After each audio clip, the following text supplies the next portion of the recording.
Hey guys, Angry Beast here, and I'm bringing you a domination commentary on the map Underground. I'm running around with the FAD with the red dot sight and SPAS 12 with extended mags and range. So I haven't been keeping up on all the stats on SPAS 12. Damage no longer does anything for the SPAS 12. When you put it on there, it makes it it only reduces the pellets by like 2 at long range, and at close range it does nothing. It still kills in 3 pellets. So my opinion, range is now better than damage in almost every situation with the SPAS 12, unless you're running specialist bonus, and you can get your specialist bonus.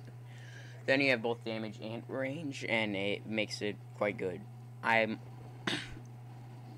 just unlocked the FAD the game before this, and I was messing around with it a bit, so it's kind of interesting the way it handles. It reminds me quite a bit of the FAD, no, not the FAD, the F2000 in Modern Warfare 2, in the way it looks and the way it sounds, but it handles more like the M4A1 from MW2.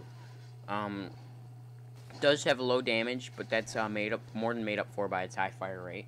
It's got a nice headshot multiplier, making a 2 to 3 hit headshot kill. And it also has very, very, very low recoil for a high rate of fire weapon. So overall, it's a good weapon. It's not the best in the game, but it's definitely not the worst. I just got stuck by a Semtex grenade there. That's a fail. But I joined this game late, and we're down like some 50 to 75, or some crazy number like that. And I end up pulling this gameplay back from the grave. So it's not too bad of gameplay. I'm also up against a full party of people. They're like the Envy Squad or whatever that is.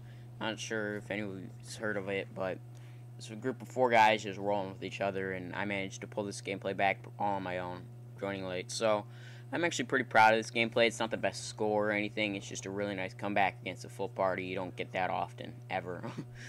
And one thing I don't really understand is why people roll in parties like that, like all the time. I can understand doing it 1 or 2 games, maybe. But when you run in the same team 4 times in a row in the Elite Domination playlist, it's kind of confusing to me why someone would constantly be running in a party. It's like, kind of reduces the fun in my opinion. Yes, you win every single game, but you're always sharing like the same 5-6 kills. It really isn't worth it in my opinion. But I'm rocking out the specialist, support package in this gameplay because when I just unlock a gun, I feel like I can rank it up better if I'm constantly getting like UAVs, counter UAVs and stuff with the weapon. It just, in my opinion, makes it easier to rank up because you can't rely on your teammates to call that stuff in all the time. They're always rocking like the Juggernaut Recon and the escort airdrop and all that stuff that's like really high kill streaks, or get it once a game maybe.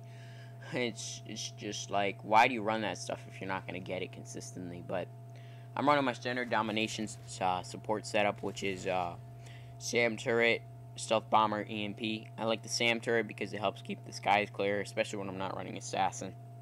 It really is a lifesaver when you're not being seen on the UAVs and such. So something needs to be done though about the stealth bomber EMP. As it is, they're too powerful and they're too easy to get. I think there's like 3 or 4 guys on the enemy team running EMP'd, and we get EMP'd, oh my gosh, a whole lot in this gameplay. But when I can get 14 kills throughout a match and just all of a sudden, wow, I have a stealth airstrike which can get me, what, 6-7 kills maybe?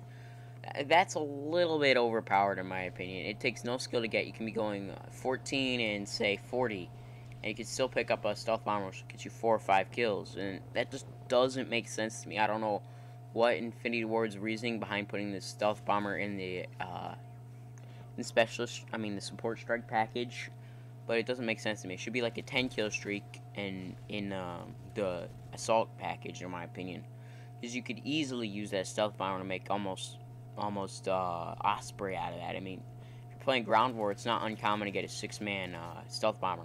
That's how good these things are. They said they nerfed it for Modern Warfare 2, but that's absolute bullcrap. They made it better for Modern Warfare 2. It's easier to get. It's got the same amount of power. It's undetectable by radar, unlike the B-56 from Black Ops. So many things about it are messed up that makes it really, really odd why they would put it back in the game.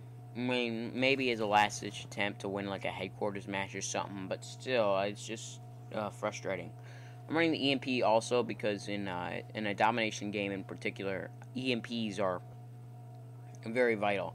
You can knock out the electronics of the enemy team for 60 whole seconds. One thing that does work and I found interesting is that portable radars will still make a beeping sound when they got someone in the vicinity. So if you're running a headset, you can still hear the people who are sneaking up on your dom flag or whatever. So I really enjoy the portable radar in this game because of that. That's one of the reasons why I choose it over a heartbeat sensor, because it actually still works. But I just unlocked the heartbeat sensor as well in this gameplay, and I'm running around with a throwing knife because that's honestly my preferred equipment now because of the way that equipment is handled in this game. There's absolutely no restocking of equipment with scavenger, no matter what, unless you're running a throwing knife. And throwing knives can also be picked up after getting a kill. So, in my opinion, they're the best equipment out there, unless you're going for like multi-kills with your frag, which is really hard to get. But I think I'm running red dot sight and kick on my FAD in this gameplay. I really like the red dot sight on the FAD because it's got pretty bad iron sights as it is. The iron sights are not the best of any weapon I've ever seen, but they do the job if you can get used to them. They remind me a lot of a very malformed G36 iron sight. And right here, I thought they took commando out of the game. I mean, I'm shooting this guy, I hit him once, I hit him twice, and then all of a sudden I'm just dead.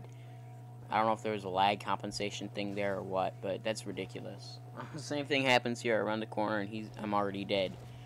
You know, what are you going to do? Around the corner, and somehow I missed, but whatever. I get him the next time. We do end up getting dominated here, but we managed to pull it back really fast with a nice cap spot here. This is my best and most recommended way to cap B. If you sit up here, very few people will check that running around the corner there, so it's a very nice cap spot if you can remember about it, and it'll usually save your life a couple times. So I'm also running kick on the FAD, mainly because I don't have anything else unlocked. Probably the way I would suggest running would be red dot sight and silencer with it, because it definitely needs the sight in my opinion, and the silencer is just so good in this gameplay it's hard to give up. The ability to stay off radar is huge in this game, as they've pretty much made it to the point where there's just so many people running around with those assassins and the silencers as it is. You don't want to be the one guy on the radar. Whereas in COD 4, everyone ran without a silencer. Everyone ran with M16 with, say, a red dot or whatever, for increased accuracy. But in this game, it doesn't seem like that's the case. It seems like it's better to play stealthy than anything. Stealth is always... I don't know what happened here. I'm sorry, I have to cut into myself. But I was inside the house there, and all of a sudden the stealth bomber comes in, and somehow I'm killed through like a freaking building. Something needs to be done about the stealth bombers. Like I said, they were more powerful than Modern Warfare 2. That reminds me of the napalm glitch from Black Ops, where you could get killed by a napalm after you died. Like, stuff like that's unacceptable with an airstrike. Infinity Ward, you need to fix that. It shouldn't be killed through a wall by a stealth bomber. But this gameplay is winding down. It's a nice comeback against a full party. Not the best of scores, but I'm very proud of the gameplay nonetheless, because we are up against a full team running EMPs and stealth bombers. So I hope you guys enjoyed, and I'll catch you guys later.